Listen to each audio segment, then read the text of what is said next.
네, 안녕하세요. 임플란트 타이거입니다. 오늘은 지금 벌어지고 있는 미중 간의 갈등, 무역 전쟁이죠. 미중 간의 무역 전쟁 때문에 한국에 처해 있는 입장이 참 너무나 안타깝습니다.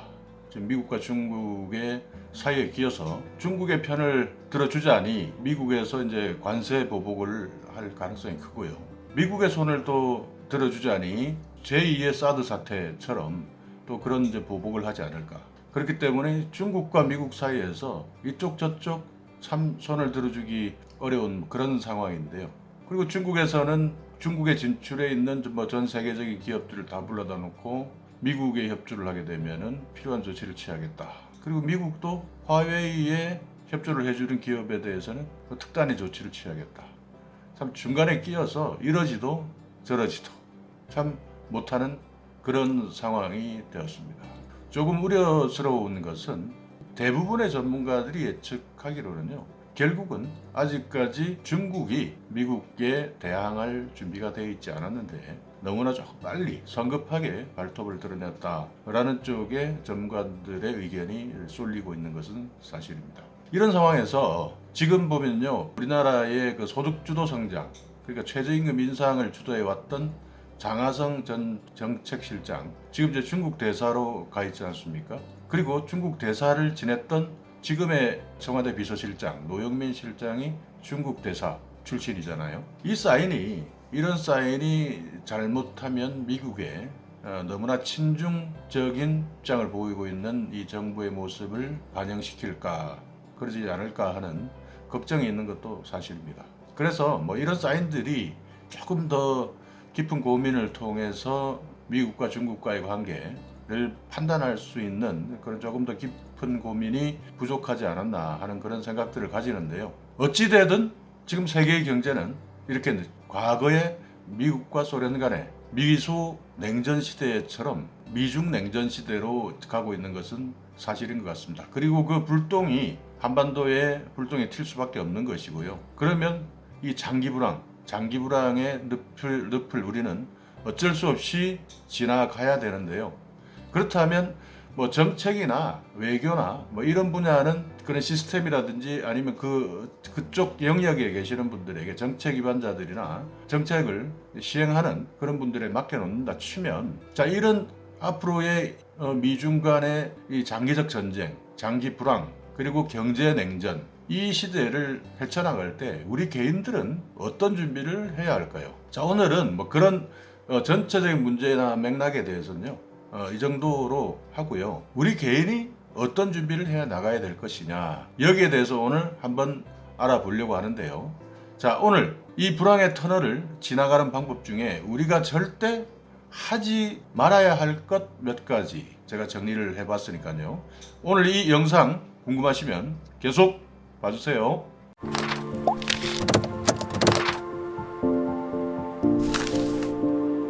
예, 정말 심상치 않습니다.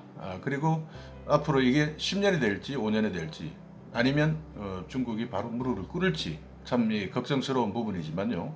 그래도 우리는 또 국가의 정책이나 이런 것과는 관계없이 이런 불황의 시대에 어떻게 대비해야 될 것이냐, 그것은 우리가 스스로 또 준비할 것은 준비해야 되지 않겠습니까? 그래서 오늘 이 개인이 철저하게 이 개인이 준비해야 될 사항 한번 제 나름대로 또 정리를 해봤는데요. 7가지로 정리를 해봤는데 불황을 대비한다는 차원에서 같이 정리를 해볼까요? 자, 첫 번째는요. 위험의 한도를 관리를 하셔야 됩니다. 화랑일 때, 성장세에 있을 때는 적극적인 투자 또 공격적인 투자 이런 것들을 많이 하지만요. 지금처럼 그때와는 지금 시대가 완전히 다른 거죠. 그때는 이제 고성장 시대였기 때문에 그렇게 적극적인 투자나 또는 공격적인 투자가 가능했지만요.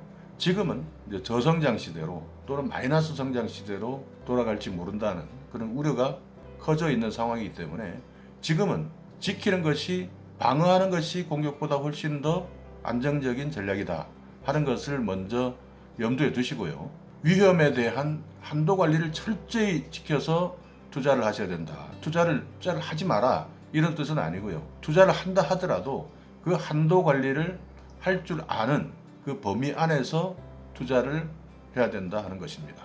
자기 능력을 넘어서 버리게 되면요. 그리고 과도한 빚을 낸다든지 그렇게 해서 투자를 하게 되면 이 환금이 되지 않을 경우, 만약에 급박한 경우에 환금을 하지 못하는 경우에는 어떻게 됩니까? 그래서 경매 이런 것들이 나오는 것이거든요.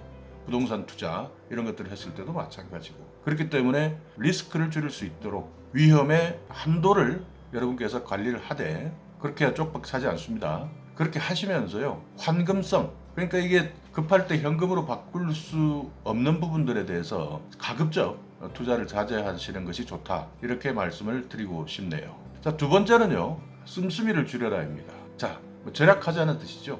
그러니까 과거처럼 호랑기나 고속 성장 이런 시기와는 달리요, 여러분들께서도 이제 지출하는 습관들이 아무래도 있을 텐데 그 지출 습관들을 상당히 좀 보수적으로 가져가야 된다. 그러니까 아껴 쓰고 나눠 쓰고, 과거에 아나바다 운동이라고 있었죠. 그런 것처럼 지금은 지출 습관 자체를 많이 줄이고 합리적으로 지출을 해야 되는 그런 시대입니다. 그렇기 때문에 지금 같은 저성장 시대에 우리가 현금을 확보하는 차원에서는 현재 확보된 현금을 그대로 좀 유지를 할 수 있는 그런 상황들을 만들어 나가려면 주머니를 조금 더 줄이시고요. 그리고 씀씀이를 조금씩 줄여나가는 습관, 절약하는 습관, 이게 몸에 배어 있어야 하는 시대가 지금의 시대입니다.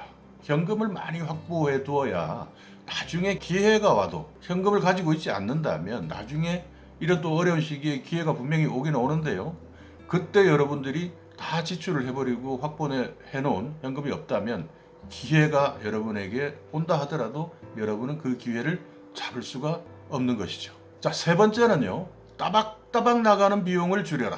따박따박 나가는 비용이 뭐가 있을까요? 통신비도 있을 것이고요, 보험료도 있을 것이고요, 아니면 아이들 키우다 보면은 교육비도 있을 것이고요, 그리고 각종 렌탈이나 리스나 이러면서 따박따박 지금 나가는 그런 고정 비용이 있지 않습니까?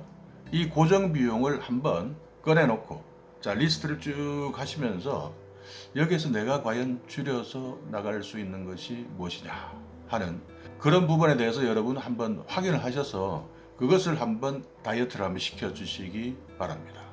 교육비도 요즘 많이 쓰는데 보면 월 고등학생들 200, 300, 400 이렇게 쓰는 가정들도 많지 않습니까? 과도하게 투자를 한다든지 능력이 안 되는데도 불구하고 빚을 내서라도 애들 유학 보내주고 하던 그런 시대가 지금은 아니거든요. 그 과거에는 그런 글로벌 인재들이 부족했기 때문에 다들 외국으로 보내면서 유학을 시키는 그런 시대였지만요, 요즘 유학 못 보내는 그런 사람들이 어디 있습니까? 입학은 우리 한국에 비해서 외국 대학은 입학은 쉽습니다. 다만 그런 단순한 유학, 한국에서의 적응이 부족해서 이렇게 유학 보내가지고 공부를 시키려고 하는 그런 부모들의 잘못된 태도, 이런 부분은 이 경제의 여건과 관계없이 이런 부분들은 우리가 또 줄여나가야 되는 것 아닐까요? 자, 네 번째는요, 판을 키우지 마라. 여러분이 지금 사업을 하시든 아니면 자영업을 하시든 아니면 또 다른 곳에 투자를 하시든 지금 현재는 확장을 해서는 안 됩니다. 조금 더 보수적으로 보고 조금 더 지켜보는 자세가 필요한 시기죠. 과거에는요, 불황일수록 더 공격적으로 투자하는 사람들이 많았습니다. 그래서 더 큰 기회를 차지하는 그런 부자들도 많았지 않습니까? 그러나 착각을 하시면 안 되는 것은, 그때는 고성장 시대였기 때문에 불황이 오히려 기회로, 그리고 불황에 나오는 싸게 쏟아지는 어떤 매물들, 회사들 이런 것들을 왕창 사들여서 화랑의 시대에 훨씬 더 많은 이익을 남기고 되파는, 그렇게 해서 더 많은 기회를 차지했던 부자들이 많은데요. 지금은 그때의 고성장 시대와는 확연히 다른, 지금은 저성장 시대라는 것을 여러분께서 명심하셔야 합니다. 물론 그렇죠. 아무리 또 저성장 시대라 하더라도 기회는 없는 것은 아닙니다.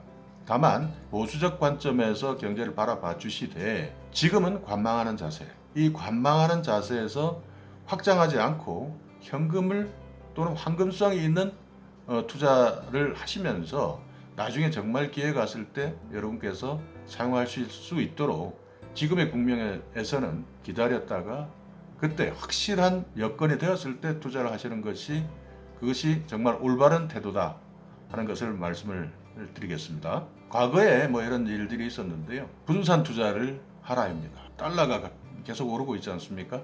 그러면 뭐 달러에다가 투자를 하시는 경우도 있고요. 그러니까 나누시라는 거죠.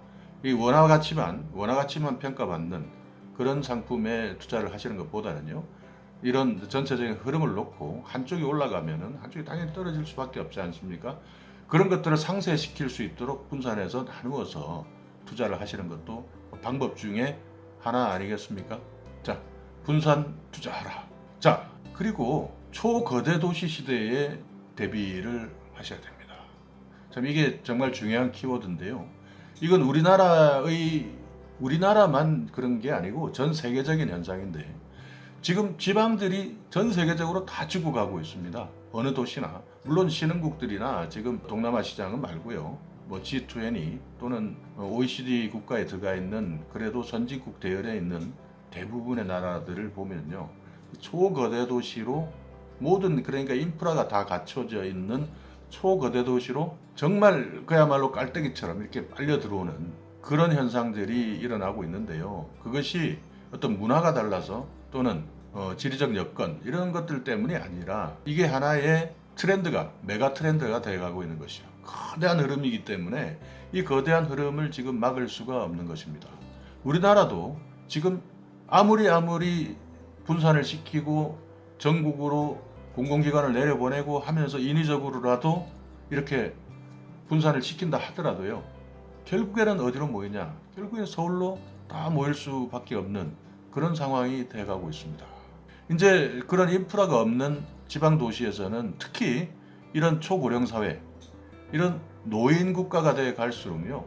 인프라가 갖춰져 있고 편리함을 갖춘 거대 도시로 인구가 계속 집중되는 것은 당분간 지속이 될 전망이거든요. 그렇기 때문에 지금 부동산을 투자를 하실 때도요. 여기에 대해서는 여러분들께서 이 메가 트렌드, 이 거대한 흐름에 대한 인식을 가지고 계시면서 투자를 하셔야 된다 하는 것들이 여러분들이 좀 항상 잊지 마셔야 될 것 같습니다. 전체적인 부동산 시장은 뭐 전망을 할 때 앞으로는 집값이라는 것이 과거처럼 이렇게 급격하게 오르는 시대는 이제 지났고요. 안정적으로 조금씩 올라가는 그 정도의 그 물가 수준 정도를 반영하는 그 정도가 아닐까. 그리고 서울이나 경기 쪽에서는 집값이 오를 가능성이 있지만 지방은 집값이 계속 떨어질 가능성이 더 큽니다. 특히 지금 지방에는 이 빈집들 때문에 지금 난리가 났죠. 이 빈집들 때문에 골칫덩어리입니다.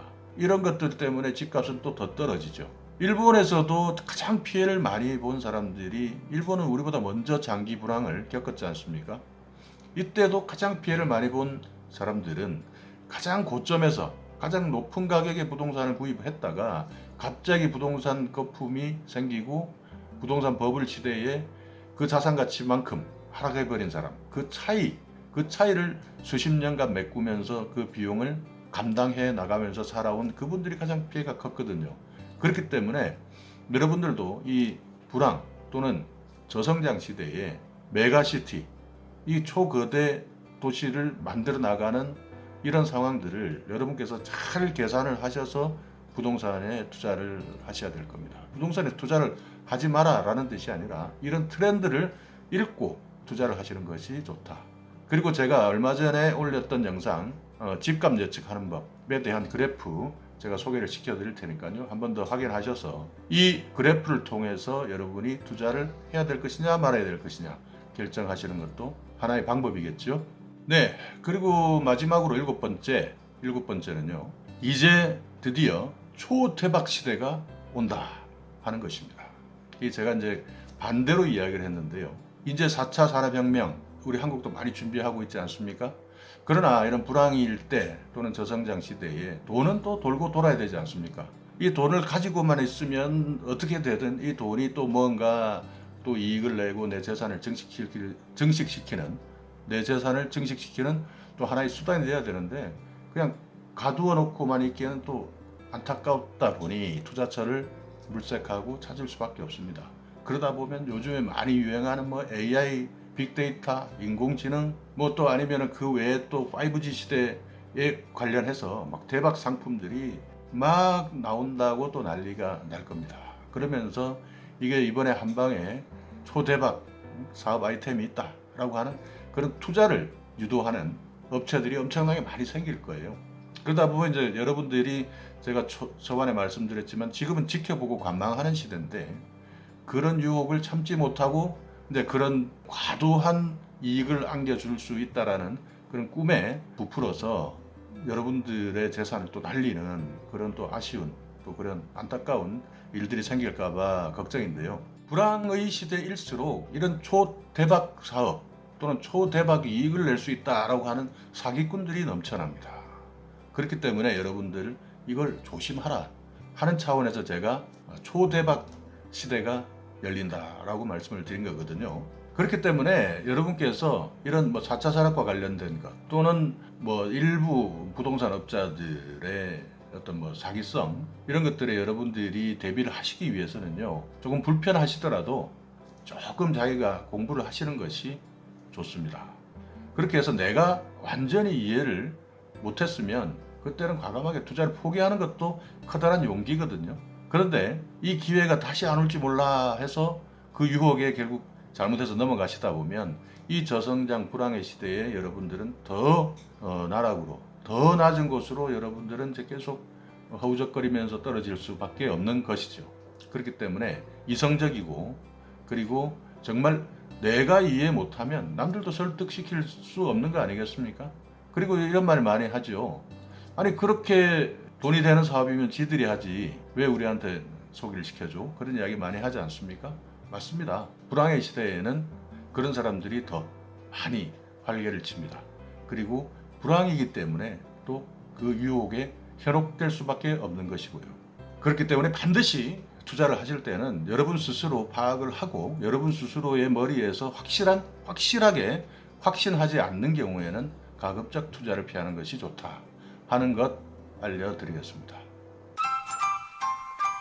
네, 이렇게 지금 우리 한반도 대한민국은 미국과 중국의 사이에서 그런 사이에서도 또 우리나라도 이 중국이 가지고 있는 또 나름대로 정책적 정치적 그 빈틈이 있을 것이고요. 그리고 미국과의 관계도 마찬가지. 거기 안에서 우리가 최대한 외교적인 또는 정치적인 우리 나름대로의 능력들을 발휘해서 이런 어려운 시기를 잘 헤쳐나갔으면 좋겠다 하는 그런 생각을 가지는데요. 이제 그런 부분들은 그쪽 전문가 집단들에게 일단 맡겨놓는다 하더라도 오늘 제가 여러분과 함께 알아봤던 이 7가지에 대해서는 여러분 꼭 염두에 두시고 그러시면서 이 저성장의 깊은 늪에서 서로서로 손을 잡고 빠져나간다면 이 긴 터널을 우리가 언젠가는 또 탈출하지 않겠습니까? 그리고 우리가 아무리 어려운 시대라 하더라도요. 자기 스스로가 기준을 잡고 방향을 보고 나아가는 것과요. 기준 없이 중구난방으로 나가는 것은 분명하게 다르다. 그래서 오늘 제가 말씀드린 이 7가지, 이 7가지가 다가 아닙니다. 더 많은 또 아이디어가 있겠죠. 그리고 다른 생각이 분명히 또 있을 겁니다. 오늘은 제가 이 정도 수준에서 선을 지키게 되면 그래도 우리가 힘든 시기에 더 힘들어지는 그런 것들은 조금 막을 수 있는 방법 아닌가 하는 것들을 간단하게 제가 정리를 해서 말씀드린 것이니까요. 오늘 이 영상 여러분에게 좀 유익하고 참고가 되셨으면 좋겠습니다. 힘들지만 함께 가면은 우리가 함께 이길 수가 있는 것 아니겠습니까? 자, 여러분 제가 응원을 드리면서요. 오늘 혹시 이 영상이 여러분께 조금이나마 도움이 되고 유익하셨다면 구독 그리고 좋아요. 그리고 혹시 이 영상을 함께 보실 수 있는 분들이 있으시다면 널리 공유를 해 주시기 바라겠습니다.